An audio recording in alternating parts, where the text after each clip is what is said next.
what's up everybody? Welcome back to Fanatic Breakdown, and I'm your host, Chris Higgins. So for those of you who are watching on Tuesday when I upload this, the Boston Celtics versus Miami Heat series starts tomorrow night, which is Wednesday at 8:30 p.m. And as a Celtics fan watching the Philadelphia series, it didn't exactly instill me with confidence. Like, there were a lot of times where we looked really, really good, and then there were times where we looked like one of the worst teams in the NBA. Or like we just made way too many easy mistakes that we have to iron out in order to beat a physical team like the Heat. And I just want to take a second to talk about Philadelphia because I think it's very interesting to see what they're going to do over the next few months, because more than likely, after this devastating loss, you're going to move on from James Harden, or James Harden's going to move on from you. You could just trade away Joel Embiid to build around Tyrese Maxey, maybe, but would you really want to give up your MVP? And he is 30, so who knows the value you're going to get back for him anyway. So it's just very interesting. And not only that, you have to assume that they're going to be dealing with a new head coach next year, because I would be shocked if they don't move on from Doc Rivers after this. Now, going back to the Celtics, it is just so interesting to see how this Heat series is going to go, just because of looking at the mistakes we made against the Sixers. And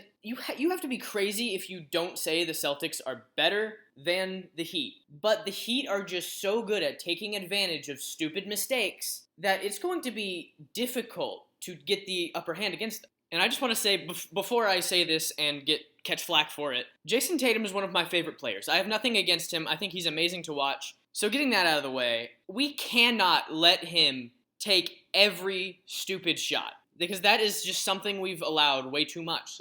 Sure, I love getting Jason Tatum the ball, but letting him take more than 10 threes a game is absolutely ridiculous, we can all agree, unless he's hitting them. But if he's not hitting them, we can't keep letting him take those shots. And I get he's your best player, you want him with the ball, but that is just not smart. And not only that, he has to understand that in these driving to the basket situations, you can't just flail your arms, because in the playoffs, those are not going to be called. You have to fight through the contact, and especially against a team with guys like Jimmy Butler and Bam Adebayo, it's just not going to work. They're going to beat the crap out of you physically. And I would say if I was Joe Mazzulla in this situation, I would try to get to the paint as much as I can in smart ways. We are bigger than the Heat. If you look down their roster, they play a lot of small ball. I say we can get to the paint. We can take advantage of those mismatch situations if we play it the right way, which is use your speed, use your physicality. That's something we're really good at, but we hardly use in those types of situations. So if we start doing that,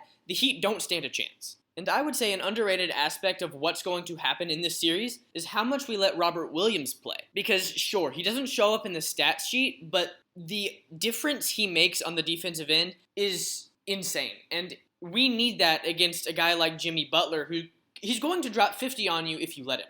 Although I will say they did lose Tyler Hero and Victor Oladipo early on in the playoffs, which does make our lives a little bit easier on the defensive end. But I'd say that's not really going to make a huge difference because I've already figured out how to play without them in these playoffs. And now what I'm about to say might be super obvious, but it's something that needs to be said. Make sure we get Jaylen Brown the ball too. He also needs to be cooking. If we have Jason Tatum and Jaylen Brown cooking, in games where they score tons of points together, we hardly ever lose. So make sure that both of those guys are getting touches. And then I would say that our bench depth is also way better than Miami's, but bench depth doesn't matter nearly as much in the playoffs than it does in the regular season, but we still will have Malcolm Brogdon and then maybe either a Derek White or Robert Williams coming off the bench too, who are both awesome defensive options. And I just want to take a second to recognize Jason Tatum's remarkable Game 7 against Philadelphia, where he scored a whopping 51 points, which is a Game 7 record, mind you. Not only that, people seem to forget that he also had 13 rebounds and 5 assists, so it's not like he was playing one-dimensional either. So I just want to give props to him for showing up when the lights were brightest.